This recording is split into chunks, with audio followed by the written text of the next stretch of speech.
அண்ணல் அழகே அருகில் சுவனத்தில் இடமொன்றை அடைந்திடவே என் வாழ்வை நான் துரத்திடவே நீரே கதியென விதியாவேன்.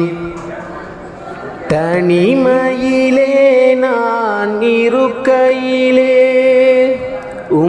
நினைவில் வரும் சுகமதுவே அகமும் புறமும் உணர்த்திடுதே அகமும் புறமும் உணர்த்திடுதே.